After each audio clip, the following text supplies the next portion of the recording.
Hey, thank you for downloading Rerun It Back, a minimally produced, overcaffeinated dialogue about old television. I'm Jack, And I'm Scott.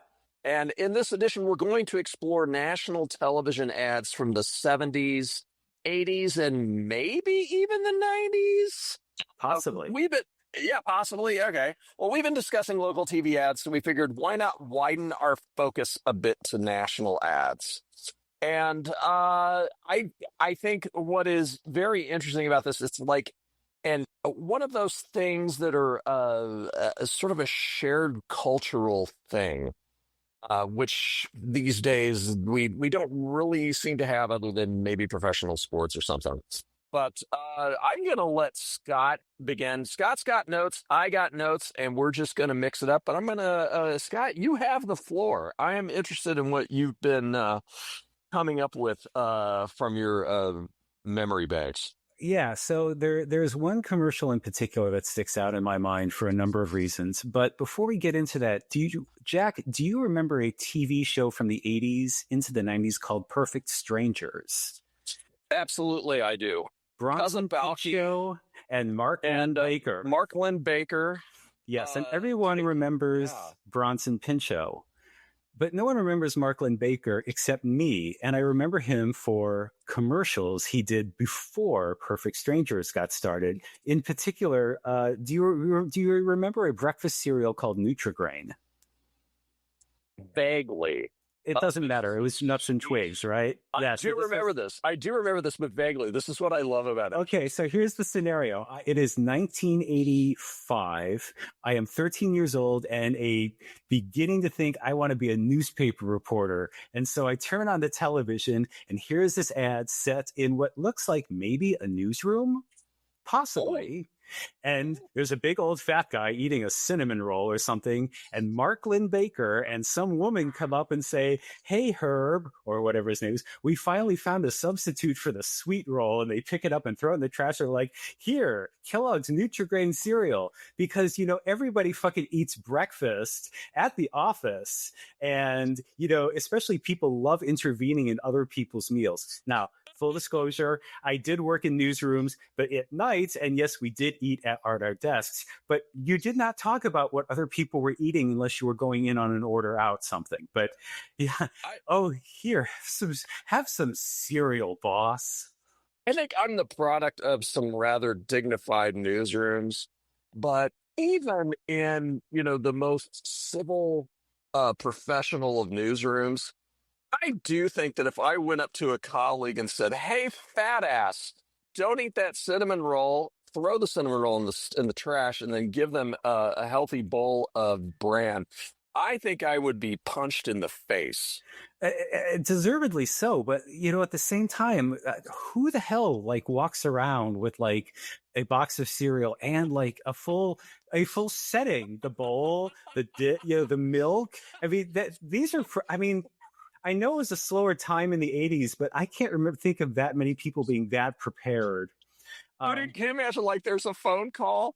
"Hey, Sheila, I'm gonna bring the milk. You bring the shitty brand cereal, and we're gonna have an intervention on Herb." And get the cloth napkins this time, because this one's important. Well, boy, you started out strong on that one. I don't remember that, but I do just love the idea of, we're going to fat shame a dude at work. Exactly. We're going to take a cinnamon roll. A cinnamon roll. Yes. Someone take a cinnamon roll out of my hand. Oh my God, I would punch him in the face. Now, Don't take a cinnamon roll. No, he just kind of ate the cereal and, okay, it's good. Yeah, so Mark Lynn Baker later went on to Perfect Strangers. And then you go down to Google, he advertised for Coca-Cola. He advertised this kind of smarmy ad for Lifesavers, where he is on a pier with a woman. And it perhaps implies they may have once had a crush on each other or something. And he's asking her about her Lifesavers and if she can, if she enjoys them as much as she did when she was a kid or something like that. And then there's some innuendo about he wants to try one of her Lifesavers, but she doesn't want to give him up. Jesus. But of course, it's the 80s. So this runs on for probably like 30 or 60 seconds, first of all. And second of all, like it's shot at the golden hour. So everything is beautiful, warm Kodak tones. I think he's wearing a blazer. Where are they? Are they like New York or something? Where are It they? has to be somewhere on the East Coast, because who wears a Okay. blazer on a pier anywhere? Okay. So that's like, But yeah, like Nantucket or something, Yeah. but anyhow, and then went on to sitcoms. Jesus, man, the brother was working. He was. And and why are we like for a Lifesavers ad? We want to reach out to that crucial sexual tension demographic. If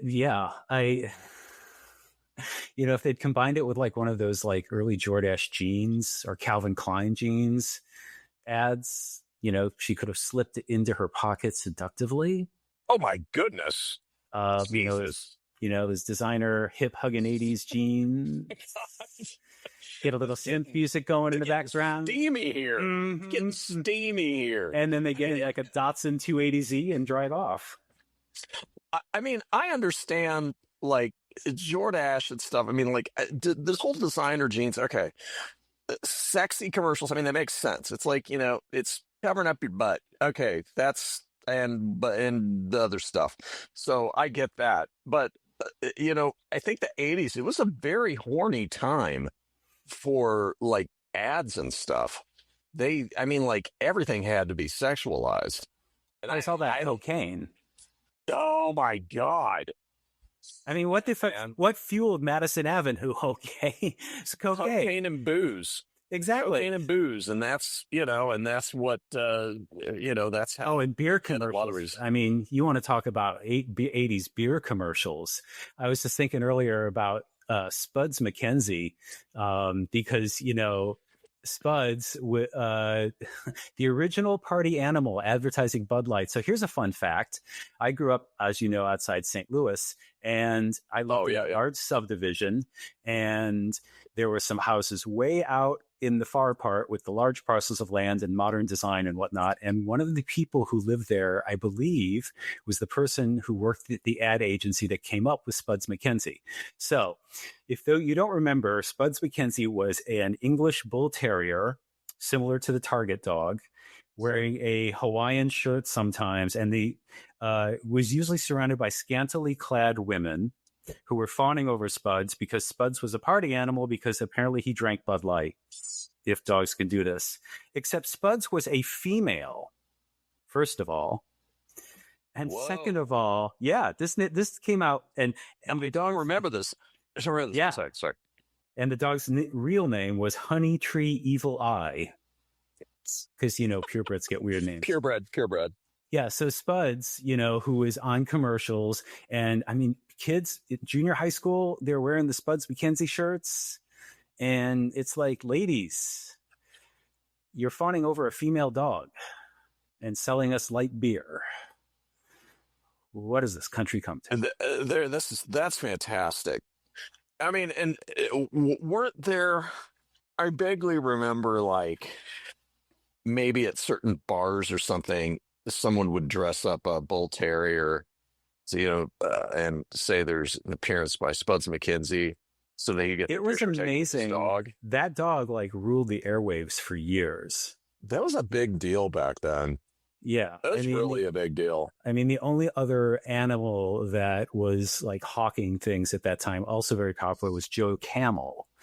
And of course, this is when they were drawing Joe Camel with that very phallic muzzle.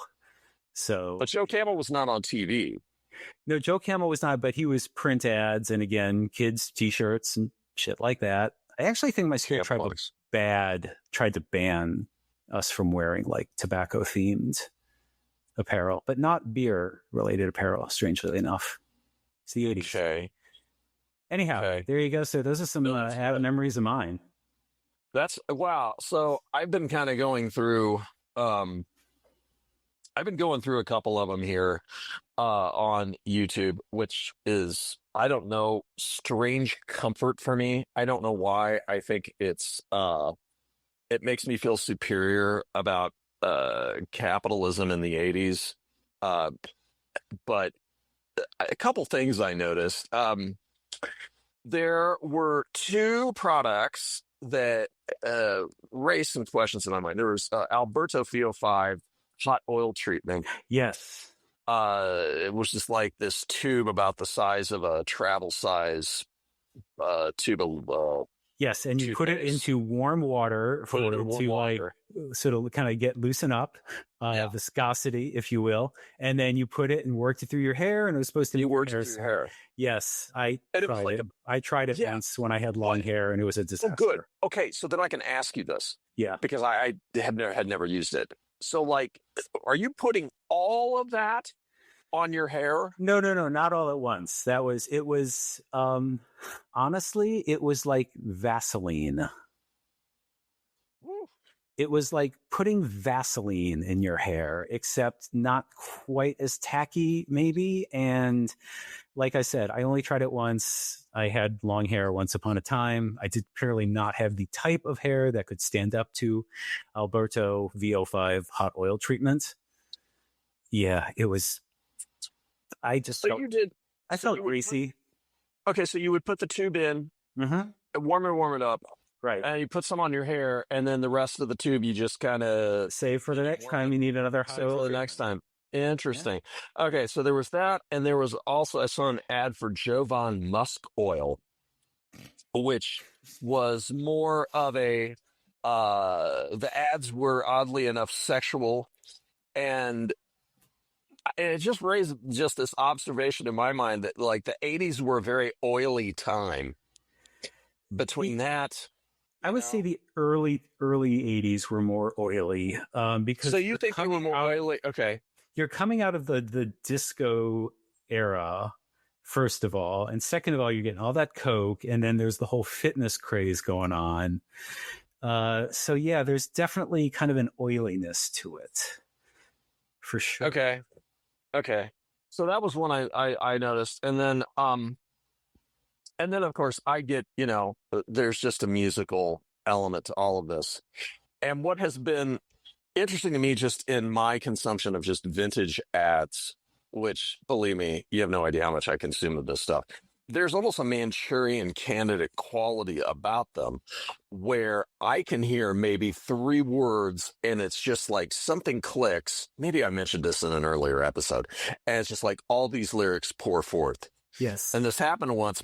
Jessica, my better half, she started doing it one time where she just, I mean, it's just like you hear this thing and it clicks up. So the two ads I have been sort of thinking about are, of course, Charlie, the fragrance by Revlon. Oh my God. Just read a little. Here's a little stage reading. Quote, there's a fragrance that's here today, and they call it Charlie. A different fragrance that thinks your way, and they call it Charlie. Kind of young, kind of now, Charlie. Kind of free, kind of wow. Kind of ambivalent. The kind of fragrance that's gonna stay and it's here now, Charlie. So of course it's this lady. She's, very much Mary Tyler Moore throwing the hat in the air. She's an independent lady. She is here now. As she's popping around town, shows up. Who's at the jazz lounge singing? Why, it's Grammy Award winner Mel Torme. He's singing. And then later, who I assume was a Grammy Award winner, Bobby Short, jazz singer, is a lovely ad. No, it wasn't I don't think it was sexual. She was, she's just hopping around. Going to see Mel Torme. Going to see Mel Torme on a Saturday night. That's wholesome. It's wholesome. Now, what is not so wholesome is the Enjoli. I believe Enjoli was a fragrance, I think, but that's the one that was based off the Peggy Lee song "Woman." You know this one, right? I know the song. Okay, so it was I Can Bring Home the Bacon, Fry It Up in a Pan. That one. Yeah. I Can Work Till 5 o'clock, Come Home and Read You Tickety Talk, which is whoa. Tonight I'm gonna cook for the kids, and if it's loving you want, I can kiss you and give you the shiverin' fits. That's a quote. Those are not my words, but uh, that one quite sexual. You remember that one, right? I do not. You don't remember Anjali? I do not remember that. What I remember are the really God, fragrance ads. No, no, can't say I really remember much on the fragrance ads. Okay. But So cereal ads, coffee ads, commercials for cars, the old Ford Escort. I was watching a Ford Escort ad where the whole point of that commercial was touting the fact the Escort had 5-mile-per-hour crash bumpers, which at the time apparently was not a mandated thing. And this being the 80s, the bumpers looked like bumpers, meaning they were made of chrome and they actually stood out from the rest of the car. Yeah. And the whole to Blue Danube, it shows the Escort backing into other cars, into concrete poles, into anything to prove that these bumpers would stay. And it's kind of like watching one of those slow motion crash videos, except nothing happens. It's just like watching bumper cars. And I just can't imagine, today a commercial where a car manufacturer is touting the strength of its bumpers, or in another ad, scrolling all the features: front wheel drive, AM FM radio, dual instrument cluster. Oh yeah, we got to buy that Escort, baby. It's got a dual instrument cluster. The Chevette doesn't have that. Yeah, I would assume it was a speedometer. Maybe a tachometer, but more likely just like what would have looked like a tachometer, but was just oil gas. Yeah, I don't. Geesh, here's my money. I mean, front wheel drive. Ooh, that's a front wheel drive. Ooh, it's got double wishbone suspension. Good grief. And 8.8% financing. That's what blows my mind away. Oh my God. Hey, let's go 8.8% financing. It was a different era, my friend. Yeah, it was a different time. I do believe we need to backtrack at some point and just try to watch as many local car dealer ads as possible. Just a mental note, because I really do. I don't feel like we should ever be done with local TV ads. I think we should come back to it from time to time. Oh no, I still have a couple I need to talk about, and I'm sure you do too. Yeah. So here's the other thing. So I was on the whole topic of jingles, just because I think that's the one thing that we tend to remember most. And what I did not realize is there are certain artists who, we had talked about Mark Lynn-Baker working before he joined the cast of ABC's Perfect Strangers. Mm-hmm. Did you know that Barry Manilow has written a number of commercial jingles? Dude, the Very Strange medley, Barry Manilow Live, one of the first albums I had as a child. I fucking love the Very Strange medley. Yes. Come at it. Like a Good Neighbor, State Farm is there. Oh, I mean, just the whole thing. I mean, Dr. Pepper, McDonald's, Kentucky Fried Chicken. Yeah.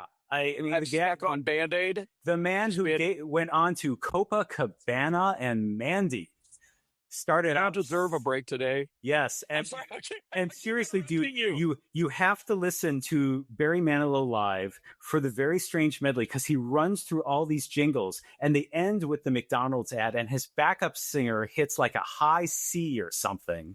It's ridiculous. And, this is all in the context of like a larger 2-hour show. Lots of sequins, lots of flash, feathered hair, Barry Manilow. Yeah. Classic. Yeah, I mean, real talk. I know Manilow gets guff from certain parties, certain corners of society, but dude worked. Dude was an artist. I mean, I could talk about Barry Manilow forever.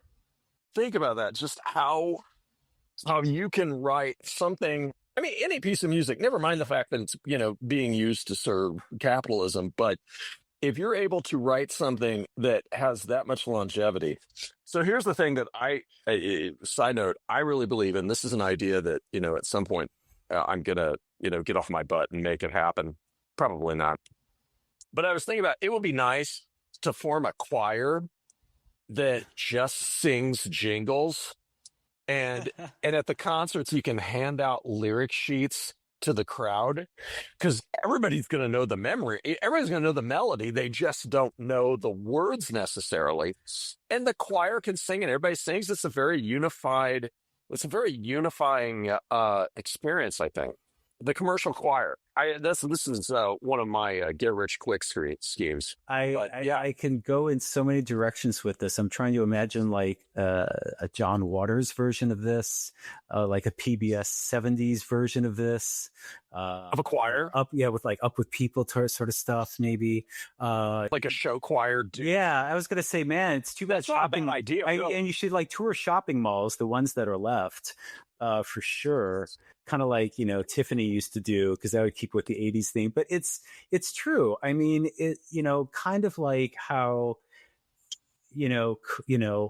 mass media has just splintered and fractionalized. We don't, we no longer, because we no longer have a limited number of channels or outlets and tastemakers, we don't have these mass moments the way we used to. I mean, really, yeah, I don't really watch much TV today, and what I do, it tends to be football, but these are the highest viewing things on television. And what do we see?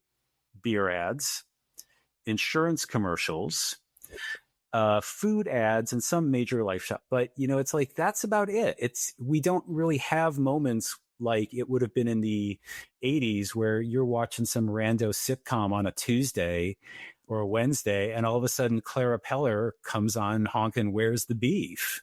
And you go to Clara Peller, and then you go to school or work or whatever. That's, oh my God, did you just see this commercial? We've lost that in a way. It's another shared moment we've lost, I think. That's yeah, I would agree on that. The Clara Peller. I mean, and this is another thing that maybe someone, whoever has been listening. And hey, by the way, just want to thank everybody for sending all the emails. We've been just spending so much time going through these things. We can't answer everybody's email, but we will happily, it's wonderful to read them, and we love the feedback. It's just hundreds of emails. It's just been really time consuming. And the postcards, keep them up, folks. The postcards, the telegrams, the letters. We love getting snail mail. Love getting snail mail. Love getting snail mail. Love it. Absolutely love it. Is there anything else? We're about 23 minutes. No, man. I think I would say this has been a very successful episode. And yeah, great success. We will definitely come back to Clara Peller and other good things. But we'll make a note of that. We'll come back to Clara Peller. And yeah, man. Well, listen, it was a lovely episode. Blah blah blah. Awesome as always. It's the production of Funbunker Media, copyright 2025. Blah blah blah. Thank you for tuning in. Thanks a lot of people. Stop that. Yeah. All right. I talk too much. Thank you. Yeah. Bye. Bye.